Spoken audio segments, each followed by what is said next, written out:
Chicos, buenos días. Días. Buenos días. Vamos a hacer un llamado lista rápido. Aguirre Luis Miguel. Presente. Basante Maya Jorge. Presente, ingeniero. Benavides Portilla Mauricio. Presente. Buenos días. Bolaños Arciniegas Heiber.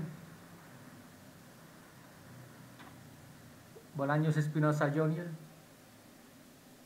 Presente, profe. Pantoja Bolaños Arciniegas, Botina profe, Pantoja. presente. ¿Cómo? Bolaños Arciniegas, presente, profe. Botina Pantoja Joana. No vino. Urbano Bastidas Cristian. Burbano Julián. Presente. Burbano Dorado Rodian. Presente. Calderón Enríquez Juan Pablo. Presente. Castillo Ibarra Gina. Presente. Chávez Santa Cruz Juan. Chicaiza Guerrero Carol. Presente, ingeniero. Coral Caicedo Juan. Presente, profe. Cupacán Cerón Henry. Presente, ingeniero. Buenos días. ¿No está? Enrique Apráez Juan. Profe, presente. Buenos días. Henry Cupacán. Enrique Apráez Juan. Erazo Bastidas Juan Pablo. Erazo Tumal Catalina. Presente, profe. Figueroa Pérez Kevin. Presente, profe. Gómez Narváez Claudia. Presente, profe. Gómez Ordóñez John. Presente, ingeniero. Maigual Cadena Claudia. Presente, profe. Martínez Cerón Juan. Presente. Maya Yela Harvey. Presente. Morales Pantoja Saya. Presente. Muñoz Benavides Cristian. Muñoz Pasaje Lady. Ortega Kevin. Presente. Ortega Kevin. Paredes Puchana Omar. Presente. Peña Bastidas Dayani. Presente. Revelo Mesías Brainer. Presente, profe. Riascos Hernández Byron. Santa Cruz Chinchajoa Jonathan. Presente. Santillán Mosquera Cristian. Presente, profe. Segura Hernández Natalia. Presente, ingeniero. Tapuz Bastidas Harvey. Presente, ingeniero. Tobar Villarreal Robert. Presente. Vallejo Chamorro Cristian. Presente. Listo. Los que no llamé me hacen acuerdo al final.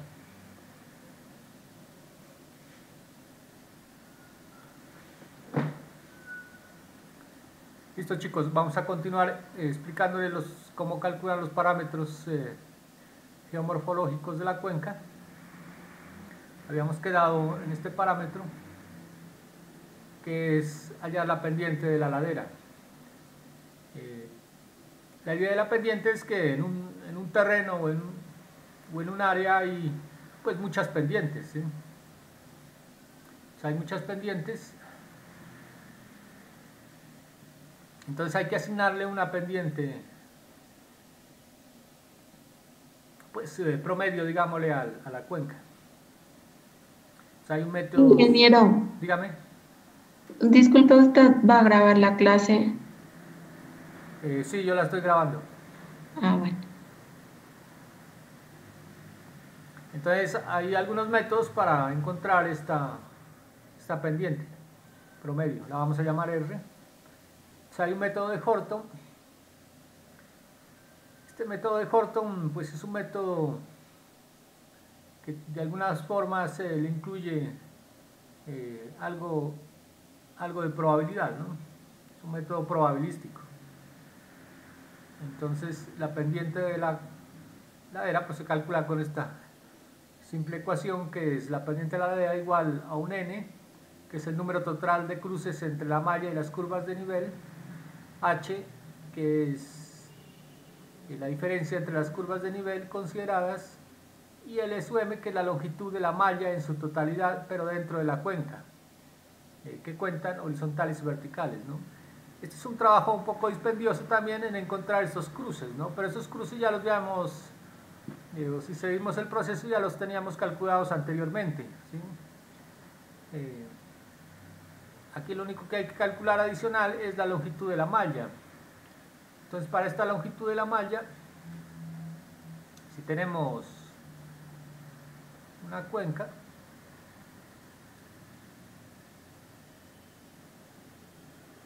entonces tenemos pues con nuestras curvas de nivel, ¿no? Tenemos estas curvas de nivel. Entonces, los cruces ya los hemos calculado, ya los teníamos calculado. Lo no habíamos calculado era la malla, ¿sí? Entonces podemos hacer una malla, pues, vamos por aquí.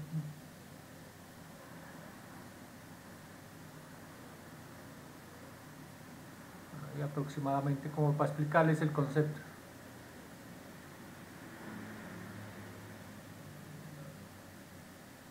Entonces la idea es que sea una malla rectangular, pues aquí no me están quedando cuadrados perfectos, pero deben quedar cuadrados perfectos, ¿no? Entonces esta longitud LSUM es la longitud de esta malla azul, pero dentro de la cuenca, ¿sí? Es como borrar pues todos estos tramos.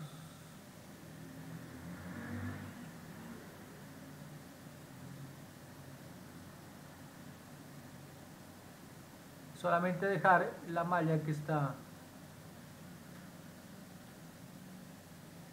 dentro de la cuenca. Entonces, esta malla azul es la que nosotros calculamos la longitud, ¿sí? Pues eso es simplemente la longitud de unas líneas rectas, ¿no? O sea, hay que tener en cuenta las verticales y las horizontales. Ese es lo que equivale a longitud LSUM, ¿sí? Entonces, ese es pues un trabajito adicional que hay que hacer en este método. Está la pendiente de la ladera por un método que se llama el método de Albor. Este método no usa longitudes de malla, usa áreas entre curvas de nivel, ¿no? Entonces, en esta gráfica tenemos la cuenca, que es la divisoria de aguas limitada por la línea roja. Tenemos nuestras curvas de nivel que van de 50, 56, 58 hasta 70.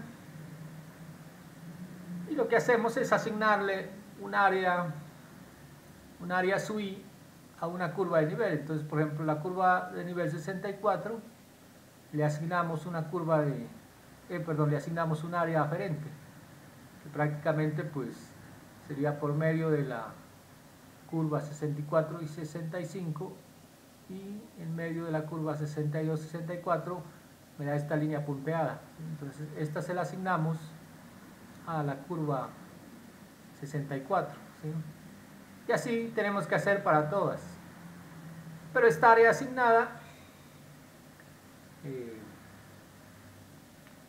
ya la habíamos calculado también anteriormente, ¿sí? ¿Qué podemos hacer? Usar esos mismos valores. Entonces, la pendiente promedio de esta franja o de esta faja se da como D, que es la distancia vertical pues entre curvas de nivel, ¿no? Sería 64 y 66.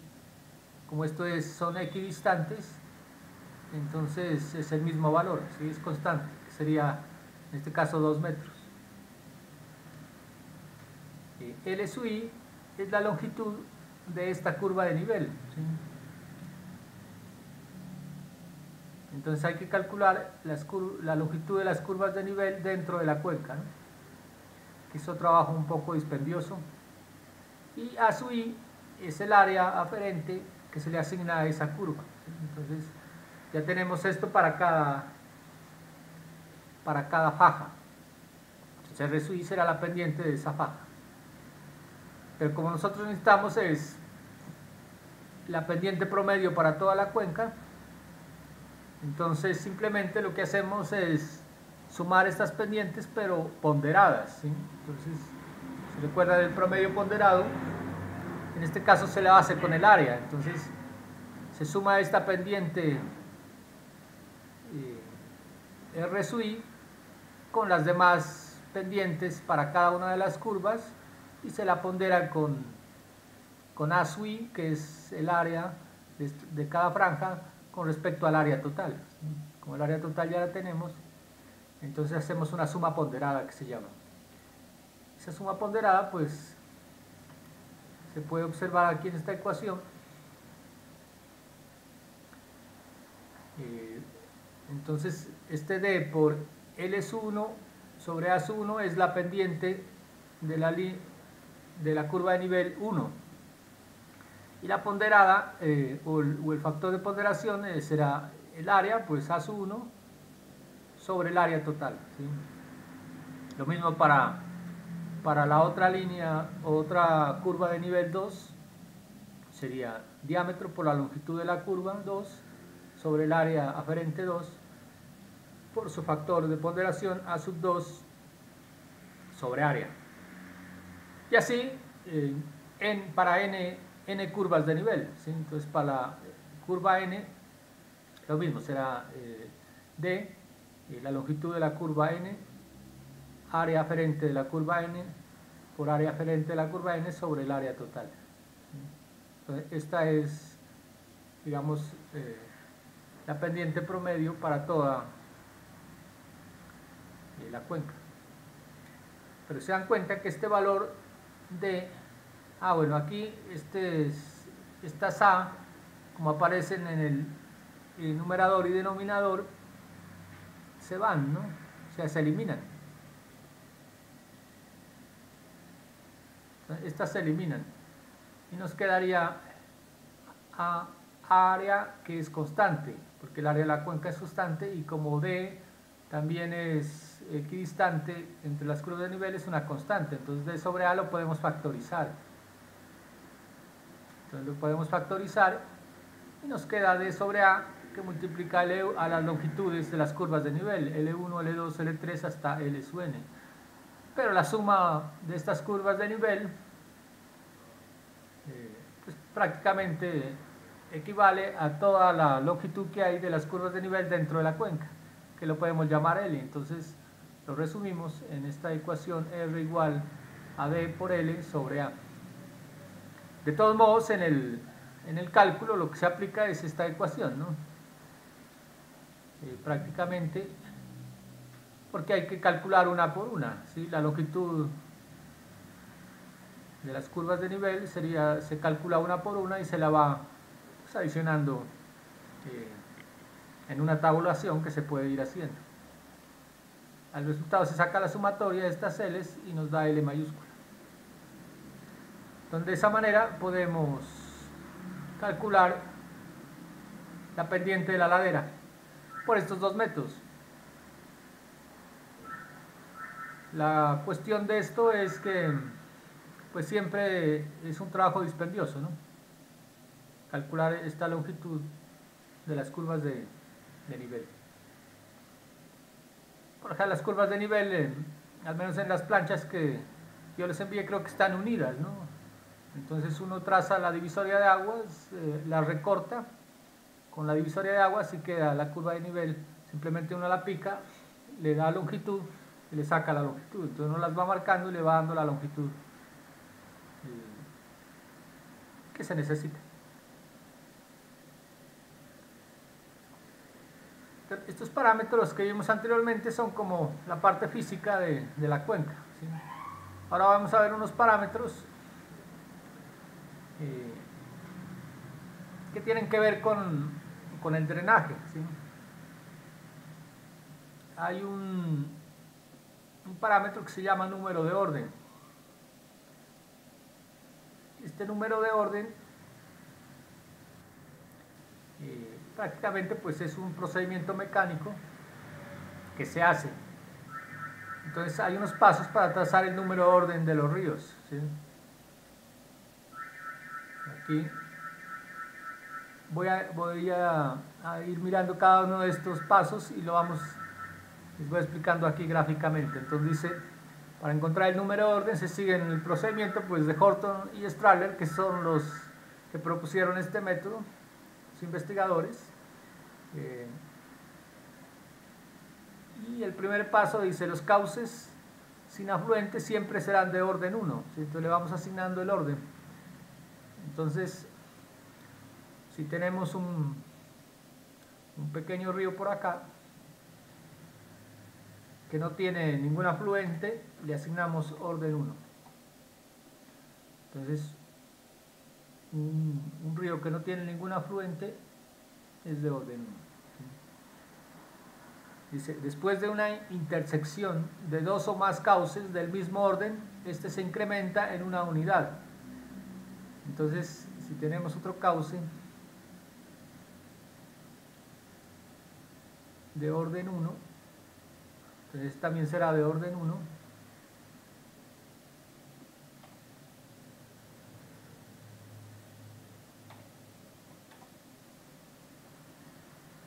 Entonces, aquí llega uno de orden 1, otro de orden 1, y dice que el siguiente se incrementa en la mitad, entonces, se incrementa en una unidad. Entonces el siguiente, que parte de estos dos, este será de orden, como ambos son de 1, aquí se incrementa en una unidad, entonces sería 1 más 1, 2, ¿no? Este sería de orden 2. Este es para el segundo paso. El tercer paso dice, el cauce formado por la intersección de cauces de diferente orden, se coloca el de número de orden del mayor. Entonces, si aquí cae otro cauce,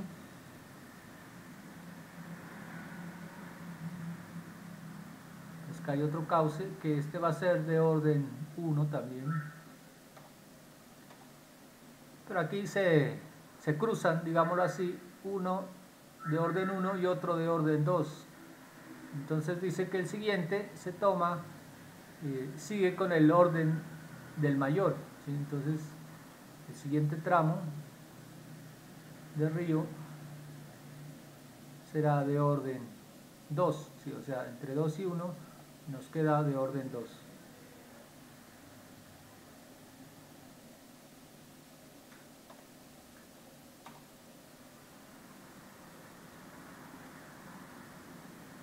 Y así sucesivamente, ¿sí? Si aquí llegara un tramo de, digamos, de orden 2, por ejemplo, que venga de por acá, entonces este también será de orden 2, ¿sí?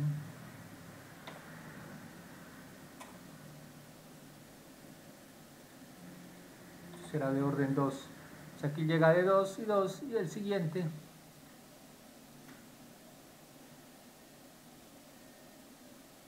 será de orden 3. ¿Sí? Entonces, esa es digamos, los pasos o la parte o el procedimiento mecánico que se sigue para definir los números de orden de un río. Y el cuarto punto que dice que el valor del orden se asigna es al segmento del río y no a toda la corriente aguas arriba. Entonces, este me dio de orden 3, pero es este tramo, ¿sí? Entonces, o sea, el tramo mayor de esta cuenca o de este río es de orden 3, ¿sí? Entonces, de esa manera asignamos el número de orden a los ríos.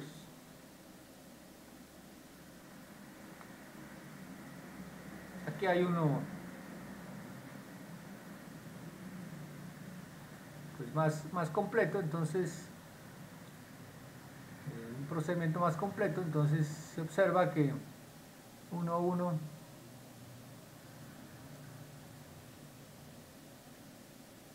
primero se enumeran todos los unos, ¿sí? O sea, los 1 son los que no tienen afluentes. Se asignan todos los 1 y después se va mirando donde se unen, se va colocando 1 y 1, pues 2, ¿no?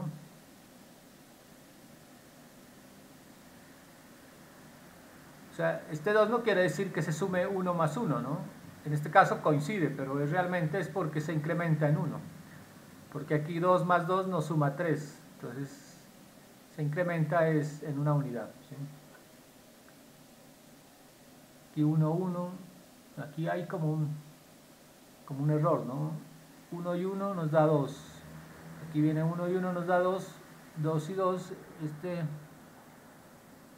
debería ser 3, ¿no? Ahí está mal, corrijamos.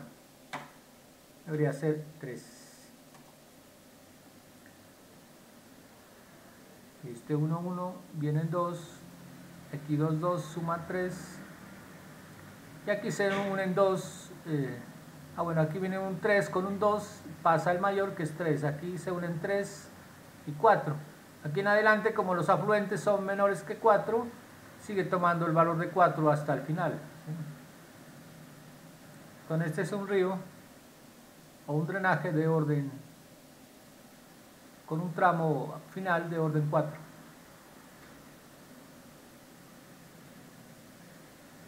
Pues para esto hay que identificar bien el drenaje, ¿no? Entonces, en el trabajo que tienen que hacer, identifican bien el drenaje. Prácticamente se pueden ocultar todas las demás líneas, solamente se deja el drenaje, es más fácil identificando el número de orden. Con este número de orden se calculan, pues, digamos, otros parámetros.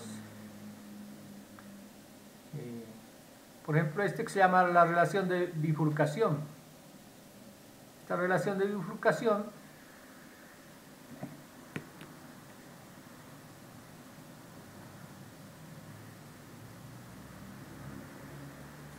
bifurcación se refiere a la relación que existe entre el número de corrientes de orden I sobre el número de corrientes del orden I más 1, ¿sí? Entonces, en este caso hay que contarlas, ¿no? Entonces se cuentan, por ejemplo, las de orden 1. Entonces sería, por ejemplo, 1, 2, 3, 4, 5, 6, 7, 8, 9, 10, 11, 12, 13, 14, 15, 16, 17. Me dieron 17 de orden 1, ¿sí? Y se cuentan las de orden 2. Entonces aquí hay 1, 2, 3, 4, 5, 6, 7. Perdón, este le habíamos corregido, ¿no? Este es de orden 3, 6, 7, 8, 9, ¿sí? Entonces hay 9 tramos de orden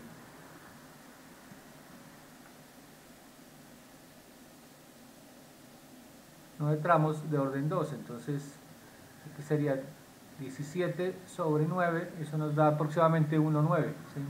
Ese sería nuestro RB para esos dos. Entonces se dan cuenta, aquí relaciona de 2 en 2, entonces era 1 con 2, 2 con 3 y 3 con 4. En este caso, como nos dan 3 valores de RB, en teoría estos RB tienden a ser constantes, ¿no? O sea, son muy parecidos. Y para sacar uno de la cuenca, por lo general se suele tomar un promedio, ¿sí? Un promedio de estos RB. Entonces son como 3, entonces suman y se dividen sobre 3. Eso me da la relación de bifurcación de la cuenca.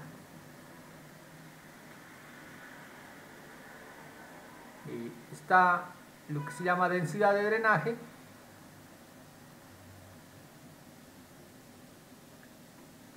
Esta densidad de drenaje también relaciona ya no el número, sino la longitud. Entonces aquí hay que hacer otro trabajito dispendioso, es que hay que calcular la longitud de los ríos. Entonces, para ir en orden, uno calcula la longitud de los ríos de orden 1, de orden 2 y de orden 3. Entonces esta es la longitud medida pues de la línea que representa el río, ¿sí? Entonces la longitud. Se saca la longitud de todos los ríos. En inglés le llaman talways, que es como una traducción de canal, ¿no? Entonces sería toda la longitud de los LI, se saca la sumatoria, y eso se lo divide sobre el área. Entonces se dan cuenta que estamos dividiendo, digamos, unidades de longitud por unidad de área. O sea, hay que tener en cuenta las unidades. Entonces este puede ser, por ejemplo, en kilómetros, y esto en kilómetros cuadrados, ¿no?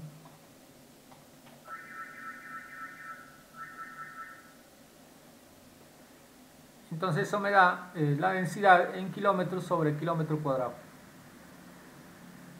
Hay otro parámetro que es la densidad de corriente.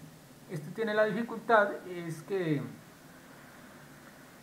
la longitud ya no son de los canales, sino la longitud de las corrientes, que se llaman corrientes perennes. Corriente perenne es que siempre hay agua en el río o en el canal durante todo el tiempo. Pero en un plano es muy difícil conocer ese valor, ¿no? A no ser que se haga una inspección de campo y se verifiquen algunos tramos. Entonces este es pues mucho más difícil de calcular. Entonces por lo general se toma la densidad de drenaje para clasificar si es mayor o menor de 2,5 kilómetros sobre kilómetro cuadrado. Se dice que tiene una cierta clasificación. Entonces si es menor, se dice que es pobremente drenada, y si es mayor a 2,5 se dice que es bien drenada, ¿sí? O densamente drenada. Entonces este es para la densidad de drenaje, ¿sí? Entonces se toma ese valor límite de 2,5 y con esto pues se clasifica la cuenca.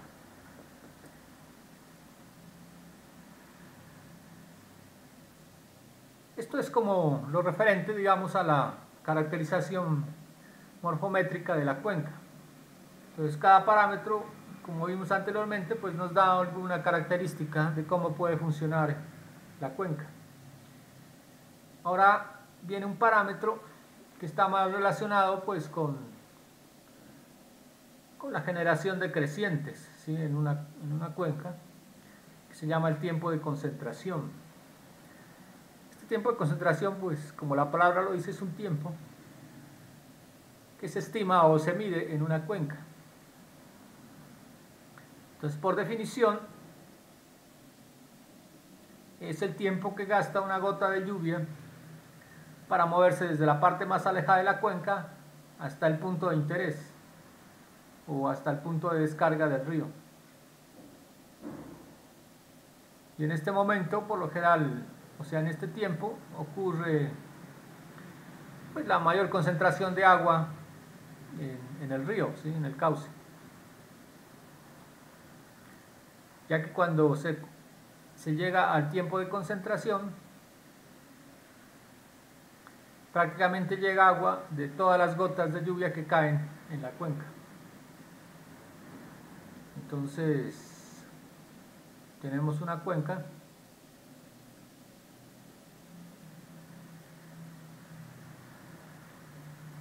estaría nuestro drenaje.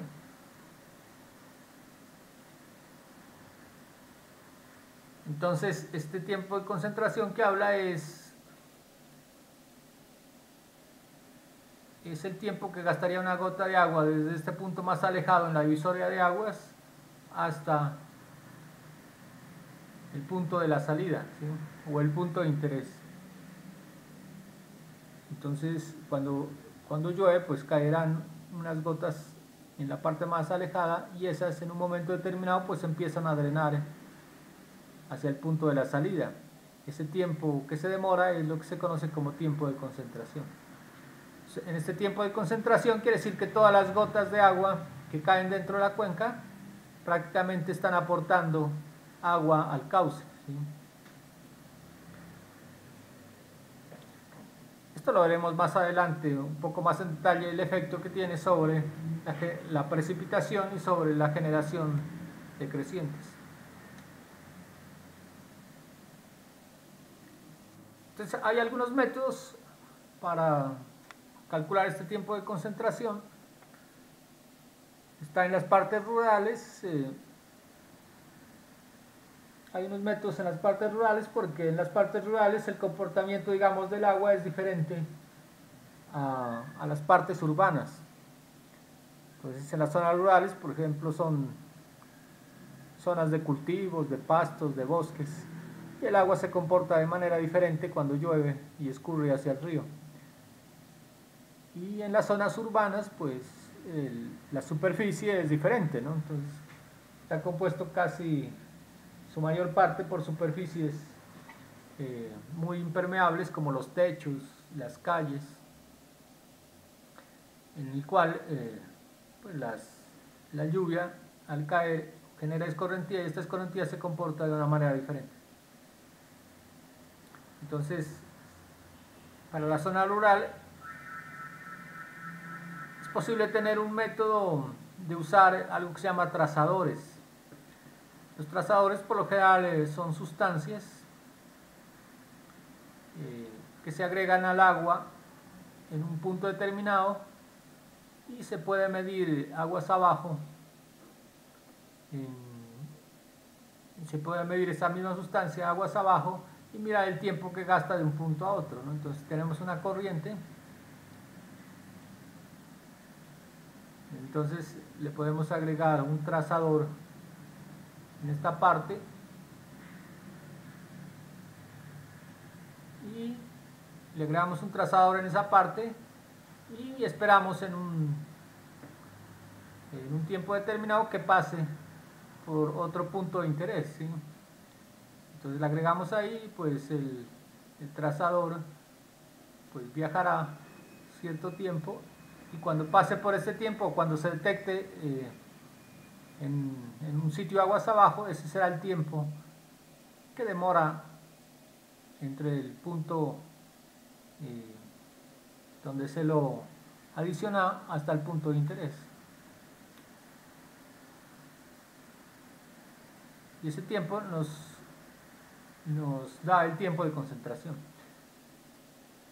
Esto es fácil pues para cuencas pequeñas, donde las corrientes son pequeñas y no tienen mucha longitud, pero para corrientes grandes o largas o de gran distancia o áreas muy grandes, esto es sumamente difícil de hacer, ¿no? Entonces para ello se recurre a unos estimativos que ya se tienen pues en base de datos, se han propuesto algunas ecuaciones. Entonces el otro método son usar ecuaciones que son típicas como esta. El tiempo de concentración está en función de unas propiedades de la cuenca, por ejemplo en este caso de la longitud del cauce y de la pendiente. Esta pendiente del cauce, para esta ecuación de Kirchhoff, por general se toma la pendiente que se calculó por el método de Taylor. Entonces, aquí hay que tener en cuenta las unidades, ¿no? En algunos libros esta ecuación aparece con otro coeficiente diferente al punto 0.78, pero es porque las unidades son diferentes. En este caso, la longitud del cauce debe ser en pies, ¿sí?, para esta ecuación. Y la pendiente debe estar en metros sobre metro. Eso me da un tiempo de concentración en minutos. Aunque uno puede transformar la ecuación pues con datos, por ejemplo, en el sistema internacional, ¿no? Lo que cambia es este valor o este factor del punto 0.78. Como estos parámetros de longitud y pendiente ya los tenemos, pues simplemente hacemos el cálculo. Está la ecuación de Bransby-Williams. En este lo que introduce es otro parámetro que es el área de la cuenca. También tener en cuenta que para esta ecuación las unidades son longitud en millas, ¿no? pendiente metro sobre metro y el área de la cuenca en millas cuadradas. O sea, hay que transformar los valores en estas unidades para que nos dé el tiempo correcto en minutos. Está la ecuación de Hathaway. Este introduce también otro parámetro que es un n. Este n depende de la cobertura del suelo. Entonces ya se han encontrado algunos valores. Entonces, por ejemplo, superficie uniforme dice con suelo impermeable es 0.02. Bueno, superficie con pastos 0.4, superficie con bosques 0.6. Entonces, cuando vamos a aplicar este método hay que hacer un trabajito adicional o conseguir unos datos adicionales, que es mirar las áreas de cobertura, ¿sí? Entonces, cuando tenemos una cuenca, esta cuenca, pues, si es rural, pues no está cubierta solamente de un solo material, ¿no? Entonces hay, digamos que puede ser zonas, por ejemplo, de cultivos, pueden haber zonas de pastos, pueden haber zonas de bosques, ¿sí? Entonces, esta sería la cobertura. Por ejemplo, aquí hay cultivo. Alcanza a ver, ¿no?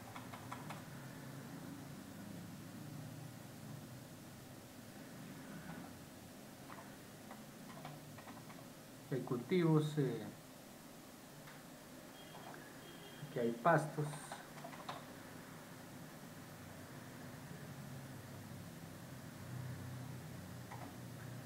Aquí hay bosques.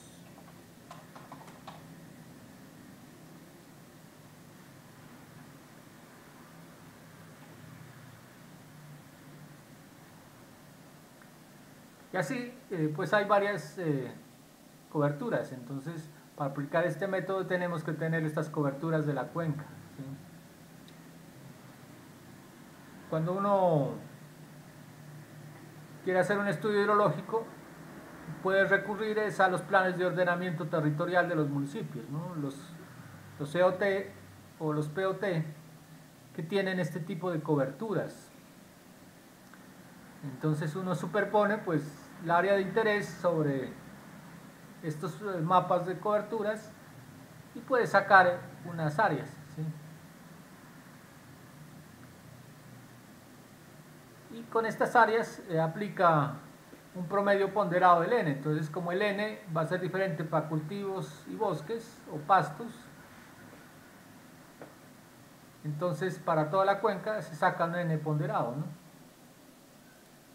Entonces, un N ponderado será igual, por ejemplo, al área de pastos dividido el área total de la cuenca por N de pastos, ¿sí? Así más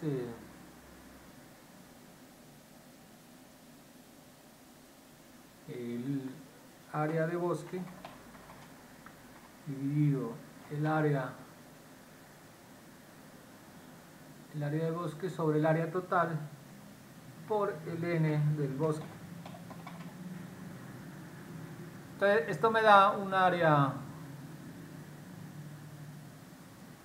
de hecho me da un promedio, perdón, me da un promedio N ponderado, que se llama, ¿sí? Para toda la cuenca. Si hay más coberturas, pues la sumatoria es mayor, ¿sí? Entonces, para su trabajo, de alguna forma hay que asignarles estas coberturas a su cuenca. Otra forma es en el Google, ¿no? En el Google Earth, por lo general tenemos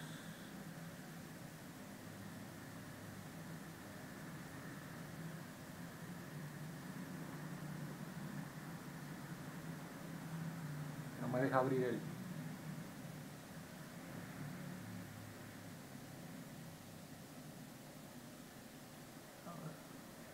Si abrimos el Google Earth, hay unos procedimientos que ya están pues, definidos, que uno puede pasar información del Google Earth a AutoCAD y de AutoCAD al Google Earth, ¿sí? Entonces, por ejemplo, uno puede seleccionar una cuenca. ¿Dónde estamos? Aquí en Pasto.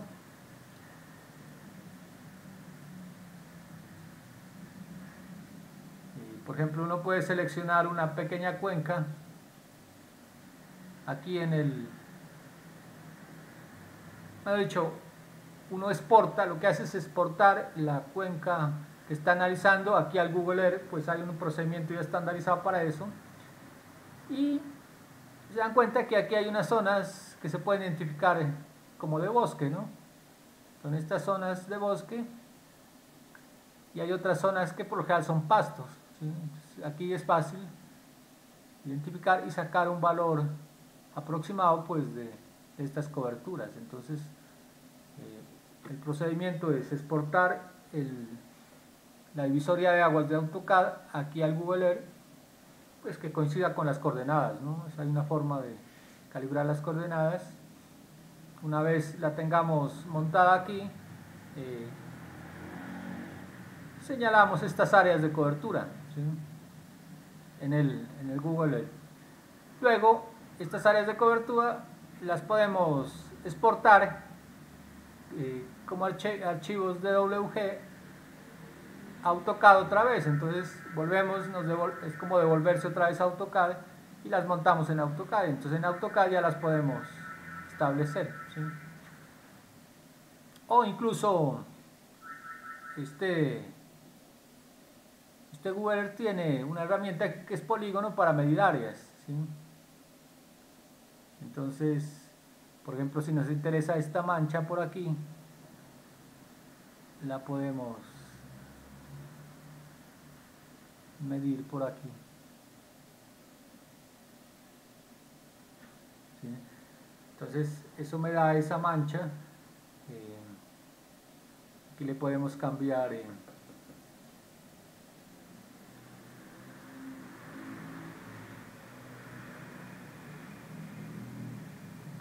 podemos cambiar la opacidad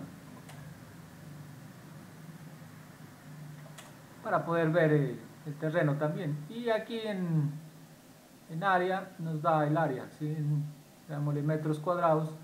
Entonces nos dice que hay 126.955 metros cuadrados en esa área, ¿sí? Entonces ahí las vamos marcando. Entonces la clave es importar aquí la divisoria de aguas e ir sacando estas áreas. Entonces puede ir sacando estas áreas de bosques y algo otras coberturas que uno pueda observar, ¿no? Por ejemplo, los cultivos son un poco transitorios, ¿no? Entonces en un año pueden haber varios cultivos, entonces es más difícil establecer. Pero por ejemplo, sí nos puede determinar aquí la diferencia entre pastos y bosques, al menos, ¿no? Entonces, de esa manera, seguramente tienen que hacerlo porque en la cuenca que escojan seguramente pues es más difícil conseguir información del municipal que hacer este trabajo. Entonces lo vamos a hacer de esa manera, ¿sí?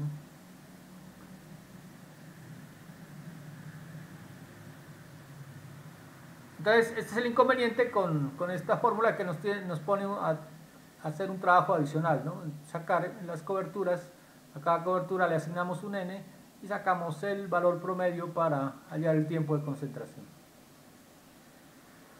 Bueno, eso hay muchas más ecuaciones, ¿no?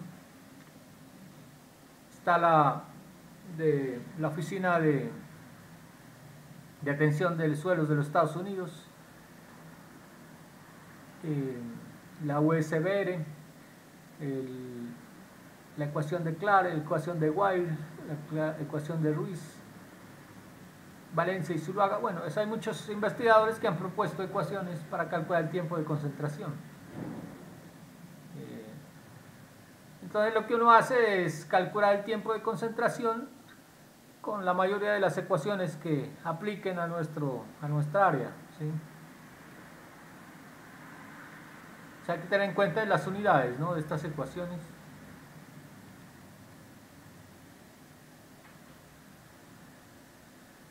Por ejemplo, aquí la ecuación de Ruiz combina la pendiente promedio de la cuenca y la pendiente promedio del cauce, ¿no? Introduce estos dos parámetros.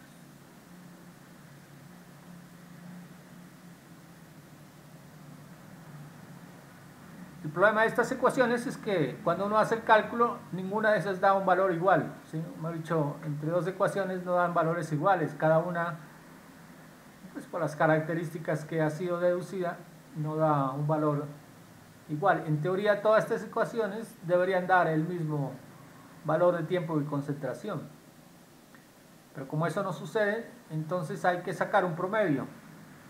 Uno calcula varias ecuaciones y saca un promedio. El problema de estas ecuaciones es como da un promedio, no he dicho, para tener seguridad en el promedio hay que hacerle un análisis a los datos, porque algunos datos pueden estar muy alejados de otros, ¿no? Entonces, si uno tiene digamos que uno tiene unos puntos, entonces si acá está el tiempo de concentración en este eje T sub C, y acá estarán las ecuaciones, ¿no?, el tipo de ecuación.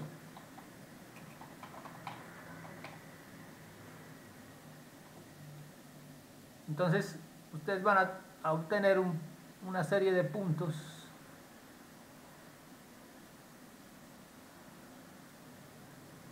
digamos, cada punto de estos es un valor de tiempo de concentración de cada ecuación.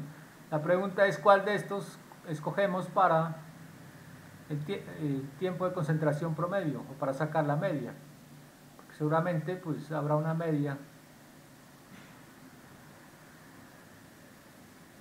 digamos por aquí, pero como hay puntos por ejemplo alejados de esta media, entonces la pregunta es si este punto se lo debe considerar o no se lo debe considerar en la media, o hay que descartarlo. Y para eso hacemos un análisis que se llama el análisis de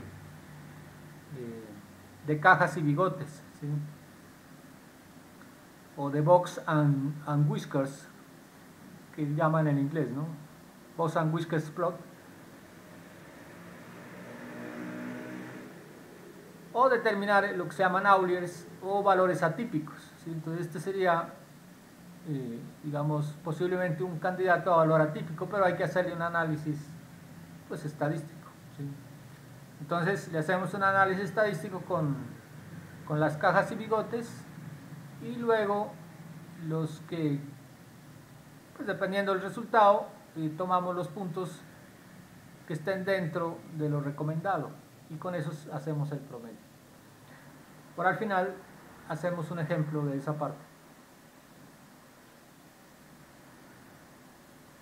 Entonces, este tiempo de concentración se calcula con parámetros geomorfométricos que ya habíamos visto. El tiempo de concentración en zonas urbanas, como les decía, las zonas urbanas pues tienen unas coberturas diferentes,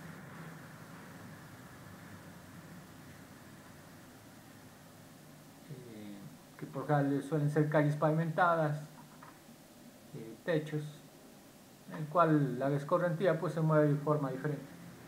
Para ello se han propuesto algunas ecuaciones como esta, que es de la Federal Aviation Administration, FAA, de los Estados Unidos, que propuso esta ecuación. Es para diseño de pistas, de drenaje de pistas de aeropuertos.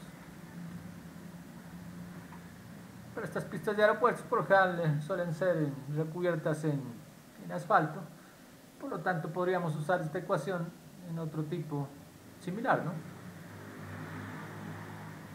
Entonces incluye la pendiente, pues la pendiente del cauce que se esté estudiando, la longitud del cauce y incluye este factor C, que es un factor, un coeficiente de escorrentía, ¿sí?, que equivale al coeficiente de escorrentía de la fórmula racional que vamos a ver más adelante. Entonces también depende de la cobertura, ¿no? Entonces dice zonas comerciales, punto 9, desarrollos residenciales con casas contiguas y predominio de zonas urbanas, punto 75, y así. Laderas provistas de vegetación, punto 30. Entonces hay que escoger de forma similar a lo que hicimos con la cobertura de la cuenca. Hay que en la parte urbana pues delimitar zonas para poder aplicar esta ecuación. Hay que tener en cuenta las unidades. El tiempo de concentración nos lo da en minutos. Nos lo da en minutos. La longitud en pies y la pendiente del cauce en porcentaje. O sea, hay que tener en cuenta que es en porcentaje, ¿no? O sea, si es en tanto por 1 es 0.1 metro sobre metro, en porcentaje será por 100, será 10%. ¿Sí? Está la ecuación de Kirby, que también incluye un factor M, que es de cobertura. Entonces para superficie impermeables, 0.02, y así para otras como pastos densos, 0.8. Entonces hay que hacer el mismo procedimiento también, identificar coberturas para poder asignar un valor de M. La longitud en metros y la pendiente en metro sobre metro. Está la del Soil Conservation System, que es el Sistema de Conservación de Suelo de los Estados Unidos, el SCS, que me da un tiempo de concentración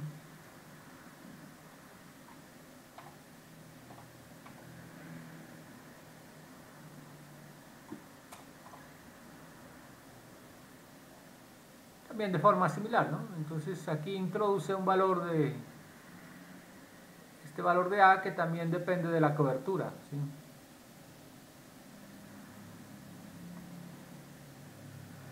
Y también hay que hacer una identificación de coberturas de la zona de estudio para poder asignar este A.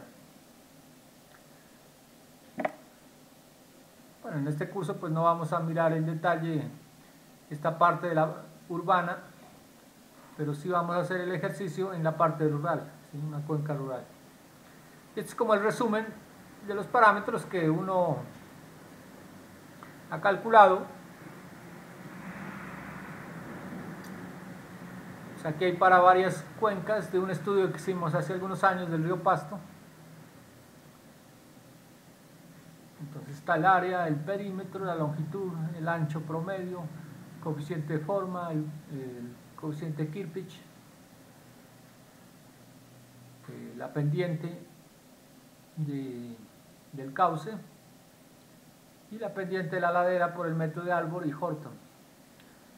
Observen que estas pendientes son sumamente parecidas, ¿no? O sea que los dos métodos dan valores similares.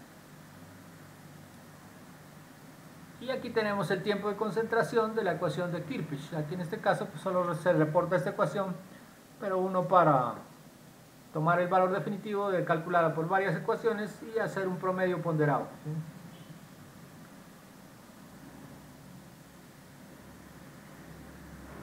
Y verificado con el método de cajas y bigotes. Listo, entonces esto es como lo referente a los parámetros morfométricos, y al final lo que uno hace es pues un análisis de los parámetros y concluye o saca algunas conclusiones, ¿no? Entonces decir si la cuenca, por ejemplo, es propensa a crecientes, si es una cuenca alargada o redondeada, según los parámetros que vimos, si es mal drenada o bien drenada. Uno concluye sobre esos valores algunas consideraciones generales sobre la cuenca. Son más de orden cualitativo, ¿no? Pero le dan una idea de cómo puede funcionar la cuenca. Listo, vamos a chequear un ejemplo de boxplot.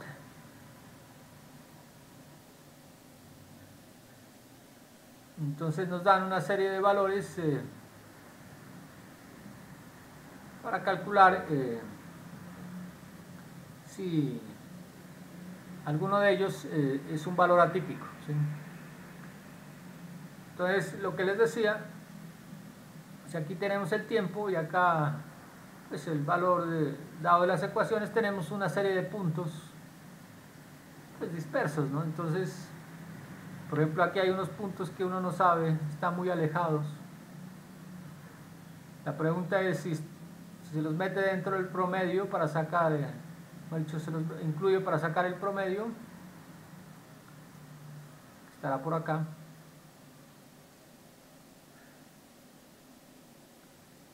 Entonces habrá un promedio de esos datos, entonces la pregunta es si se los incluye o no.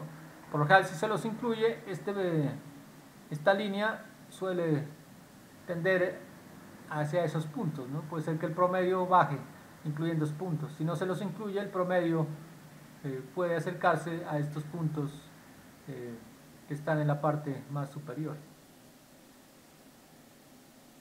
Entonces, esa es como la idea de mirar de una serie de puntos, cuáles puntos pueden tener posibilidad de que sean audios. O sea que hay unos pasos. Primero pues hay que tener el conjunto de datos, ¿no? En nuestro caso hay que calcular el tiempo de concentración en varias ecuaciones y ya tenemos un conjunto de datos. El segundo paso es ordenarlos, estos datos de menor a mayor. Se ordenan de menor a mayor. Y aquí hay que mirar algunos conceptos que seguramente ustedes los han visto de lo que era probabilidad estadística, de calcular, por ejemplo, la mediana de los datos, ¿no? Entonces, recuerden que la mediana es el valor en el cual la posición está a n medios. Si son pares, entonces tenemos 8 datos, el valor será el que ocupe la posición 8 dividido 2, 4, entonces el valor que ocupe la posición 4 será la mediana. Si son impares, si tenemos por ejemplo 7, hay que sumarle, entonces sería 7 n más 1, o sería 7 más 1, 8, dividido 2 sería 4. ¿Sí? Es el que ocupe la posición 4 de los 7 datos es la mediana. Está el concepto de los cuartiles. Cuartiles 25%, 50% y 75%. Entonces estos cuartiles por ejemplo es como cuando se divide el número de datos en 4 partes, ¿sí? La primera parte, el primer cuarto, digamos, forma el 25%, los dos primeros cuartos el 50% y los tres primeros cuartos el cuartil 75%. Entonces primero se procede a sacar el cuartil 50 y le aplicamos otra vez a la mitad inferior el concepto de la mediana y al cuartil, digo, a la mitad superior el concepto también de la mediana, ¿sí?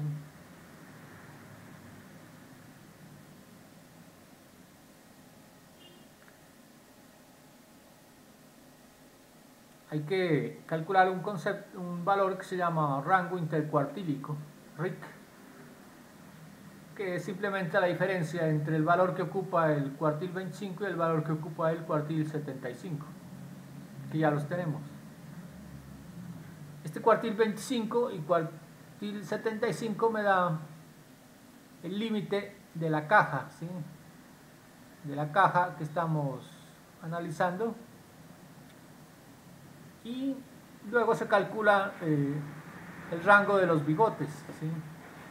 Son los bigotes, el rango inferior es, a este Q25 le restamos 1.5 del rango intercuartílico, y para el límite superior del bigote sería el Q75 más 1.5 del rango intercuartílico.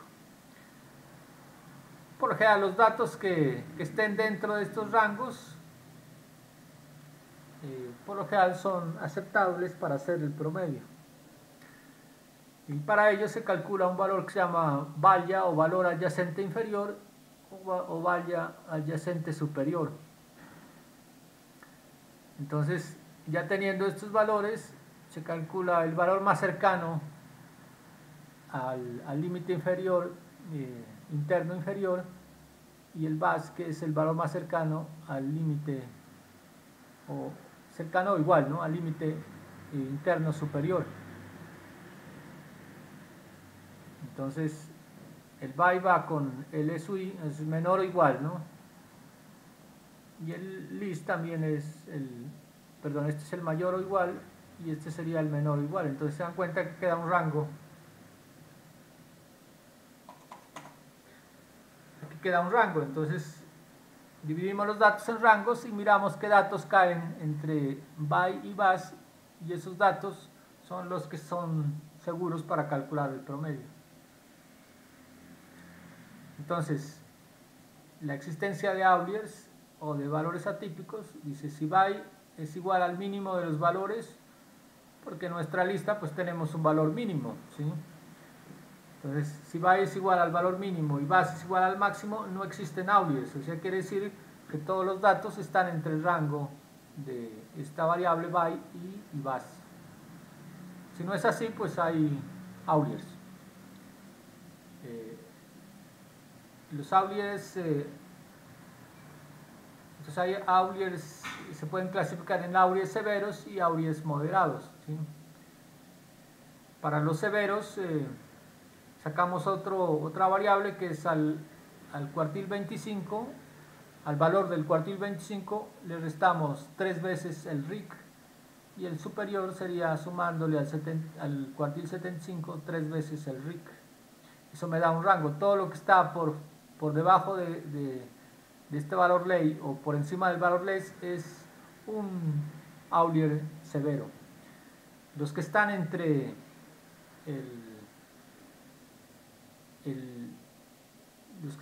este valor límite interno inferior, límite interno superior y estos valores límite externo inferior y límite externo superior son outliers moderados, ¿sí? Entonces tenemos datos seguros para sacar el promedio, outliers moderados y outliers severos. Entonces de eso se trata el método de calcular ese rango. Bueno, esto parece un poco enredado, pero vamos a hacer un ejemplo.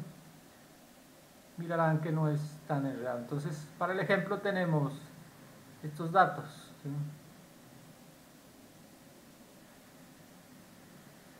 Que pues son diferentes valores. Supongamos que sean minutos del tiempo de concentración, ¿no? Tenemos estos valores y nos piden calcular si de ellos hay o cuál de ellos se pueden descartar como valores atípicos. Aquí hay una gráfica que es lo anterior, pero de una manera esquemática, ¿no? Entonces tenemos esto, lo que se llama la caja. Esto es la caja.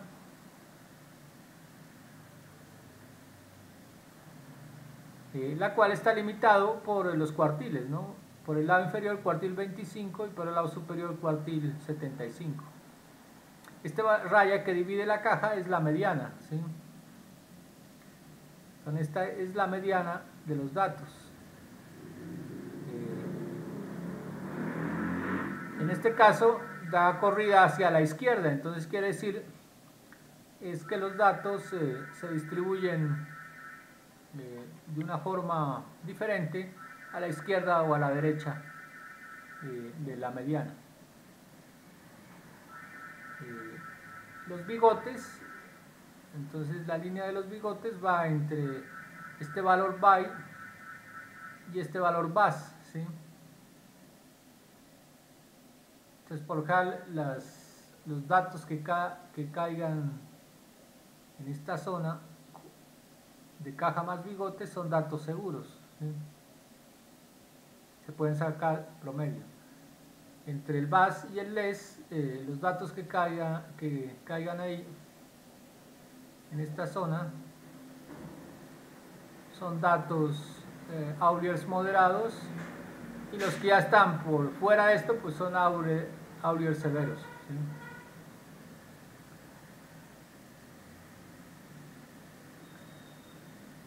Esto se puede hacer en una tabla de Excel. Yo voy a buscarlo por aquí a ver si lo encuentro.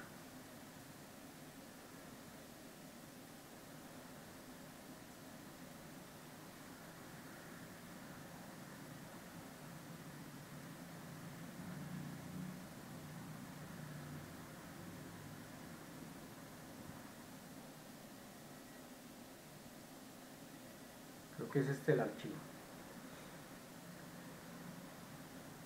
Entonces, este es el enunciado del problema. Nos dan estos datos. Entonces, el primer paso, recuerden que es, bueno, colocamos los datos aquí en el Excel. Sería el primer paso. Lo segundo, los ordenamos, los datos de menor a mayor, ¿no? Entonces, esta columna son datos ordenados de mayor a menor. Entonces, teniéndolos en esta forma, aplicamos el concepto de la mediana para definir el cuartil 50%. Entonces, aquí tenemos ¿cuántos datos? Tenemos 15 datos. Entonces, la mediana para 15 datos, como es impar, aplicamos n más 1 sobre 2. Entonces, sería 15 más 1 dividido 2. Serían 16 dividido 2, 8. ¿Sí? Entonces, encontramos esta posición 8. El valor que le corresponde a esta posición 8, que sería 88, es la mediana o el cuartil 50%, y lo pasamos a este lado, ¿sí? Listo, entonces ya tenemos dividido en la mediana. Ahora sí, nos vamos por la parte inferior. Entonces, por la parte inferior, ¿cuántos datos nos quedan fuera de la mediana? Serían 7 datos, pero como estos datos son impares, para sacar la mediana de estos datos le aplicamos también el impar, que sería n más 1 sobre 2, que sería 8, 2, 4. Entonces me dice que el cuartil 25 estaría en la posición 4, y la posición 4 es este valor de 74 que lo sacamos acá, ¿sí? Para el rango superior hacemos lo mismo. Entonces lo que nos queda de la mediana general o del cuartil 50% serían a partir del 9, 10, 11, 12 hasta 15, que serían 1, 2, 3, 4, 5, 6, 7 datos. Como es impar, entonces serían 7 más 1, 8 dividido 2, 4. Entonces contamos a partir de este valor 4 valores, 1, 2, 3, 4, y eso me da el cuartil 75. Y por lo tanto, el número que le corresponde a esta posición 4 sería 200. Entonces 200 sería el valor del cuartil 75. O sea, estos tres valores son los que aparecen aquí en la gráfica. Entonces 74 es el límite inferior, 88 es la mediana y 200 es el límite superior de la caja. Entonces ya tenemos estas cajas. Esto es graficado pues a escala, ¿no? Y se grafica en la escala pues de 0 a 778, ¿no? O en una escala de los valores. Está de 0 a 800 para que incluyan todos. O sea, aquí no se grafican 75, 50 o 25, sino se grafica de los valores, ¿no? Los valores de esas posiciones. Entonces el 74 pues es el límite inferior de la caja, como muestra la flecha. El 88 es la mediana y el 200 es el límite superior de la caja. Entonces ya tenemos definido estos cuartiles, ¿sí? Luego sacamos el rango intercuartílico. Este rango intercuartílico es la diferencia entre 200 y 74, o sea, entre el cuartil 75 y el 25, o a los valores que representan esos cuartiles. Eso me da 126. Ahora, si con este valor encontramos el extremo de los bigotes, que son estas dos lineecitas que aparecen aquí. Entonces, encontramos el límite interno inferior, que sería el valor del cuartil 25 menos 5 veces el rango intercuartílico, ¿sí? Que es lo que habla la guía. Eso me da un valor negativo, pero como nosotros en los datos no tenemos valores negativos, pues prácticamente el límite interno inferior sería el mínimo, que sería 63, ¿sí? Y calculamos el límite externo inferior, que ya no es con 1,5, sino simplemente le restamos a 74 menos 3 veces, o le restamos 3 veces el rango intercuartílico. Este pues nos da más negativo todavía, pero como no tenemos esos rangos, prácticamente la valla, esta valla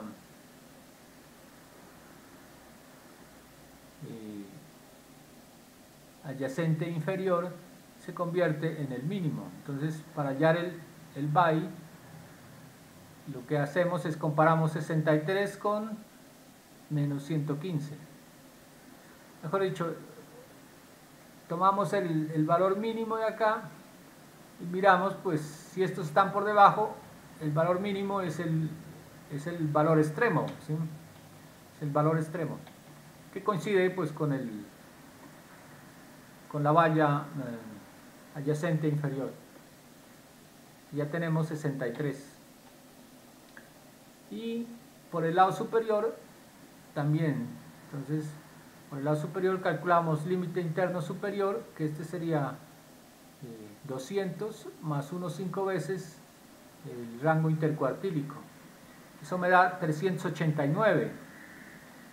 Y el límite externo superior, que es 3 veces, 126 por 3 más 200 me da 578. Pero se dan cuenta que en este rango sí tenemos valores, porque hay unos mayores a 578. Entonces, para escoger el valor o la valla adyacente superior, pues de nuestros datos, entonces a nuestros datos nos toca asignarle ese VAS. Pero como el LIS es 389, no hay ningún 389 en nuestros datos, solamente el más cercano por debajo es 355, entonces por defecto escogemos el más cercano, que sería 355. Entonces ese sería el valor de la valla adyacente superior, ¿sí? El más cercano de estos valores, 355. Listo, entonces ya tenemos el BAI y el VAS.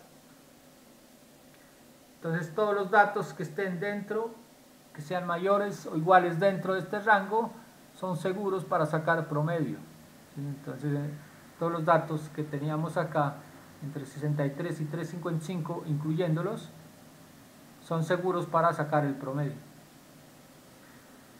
Ahora si miramos un valor que esté entre 355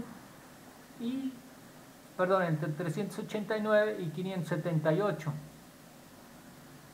Pero si vamos a la lista, observamos que entre 389 y 578 pues no tenemos valor, ¿no? Como no tenemos valor, entonces quiere decir que no hay outliers moderados, ¿sí? Pues no hay outliers moderados. Y ahora sí miramos cuántos valores hay por encima de 578. Entonces por encima de 578 vamos a la lista y miramos que solamente hay uno, que es 778. 107,78 está por encima del LES, quiere decir que es un Aulier severo, ¿sí? Y aquí lo graficamos. 778 está muy lejos pues de 578 y es un Aulier severo. Entonces en nuestro promedio lo que hacemos es quitar este valor, quitamos 778 y sacamos el promedio con los valores restantes, ¿sí? Entonces eso es en lo que consiste el método, de una serie de valores que uno no sabe pues cuáles están más alejados o más cercanos. Entonces con esto podemos justificar qué valores se incluyen dentro del promedio y qué valores se descartan. Aquí en el COES hacen una tarea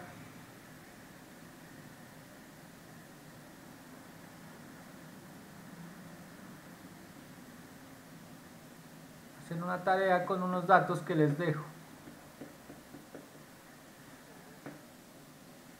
Aquí en tareas dice encontrar los valores atípicos del siguiente grupo de datos. Entonces lo que tienen que hacer es hacer el mismo análisis y encontrar cuáles de este grupo son atípicos. Entonces esta es una lista pues que tiene valores positivos, negativos.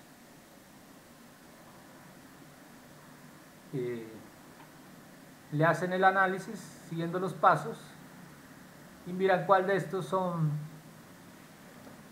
seguros para sacar promedio, cuáles son Auliers severos y cuáles son Auliers moderados. ¿Listo? Entonces ahí la pasan a Excel y hacen un análisis similar, ¿sí?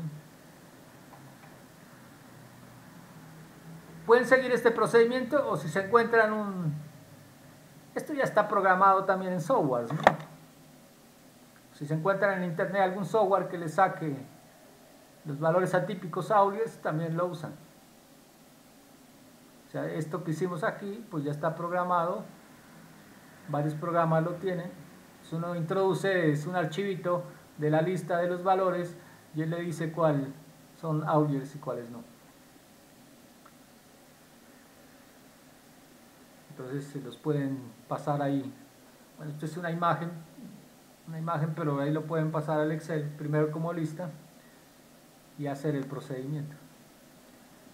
Y se buscan algún programita, por ahí hay otros programitas libres.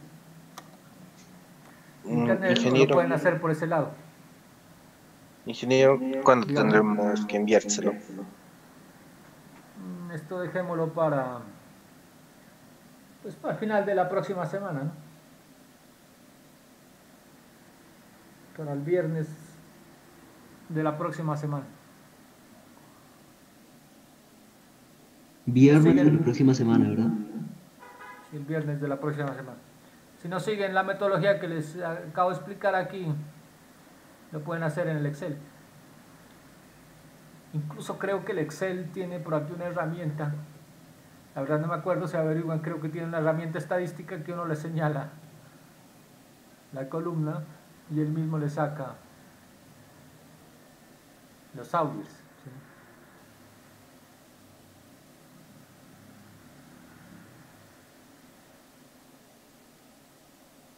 Es que este Excel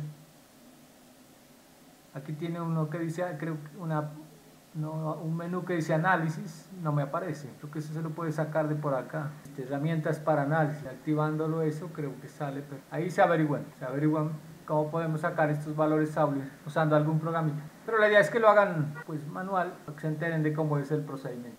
Ingeniero, Dígame. ¿me puede anotar en la lista? Ortega, Kevin Andrés. Disculpe, ingeniero, a mí también me puede anotar. Y después Byron. Buenos días. Dígame. Muñoz Cristian, profe. Gracias. Enrique Sapres, profe, por favor. Sí. Yo ahí le subí el compendio de las calificaciones que llevamos hasta ahora, lo revisan. Profe, Profe. Está en el COES. usted al grupo 2 no le ha puesto las calificaciones del grupo 2, sino que ha vuelto a subir las del grupo 1. O sea, hay dos listados del grupo 1 y los del grupo 2 no ha subido todavía. A ver, miremos. Ingeniero, ¿para cuándo va a ser el próximo quiz? El próximo quiz son cada 4 clases, ¿no? ¿Cuántas llevamos? Llevamos desde el 5, 2, 4. Sería para el martes de la próxima semana, de las últimas 4 clases. Sería desde martes 20, jueves 22, hasta martes 27 y jueves 29. Dígame. Las 2 últimas días, ¿hasta cuándo se las podemos enviar? Siempre la semana siguiente, ¿no? En adelante ya no voy a recibir más si no me las mandan en la semana siguiente. O sea, las de esta semana, en esta semana tienen que entregarme las de la semana pasada, las 5 y las 6. Y en esta semana y en la próxima semana, pues las 7 y la 8.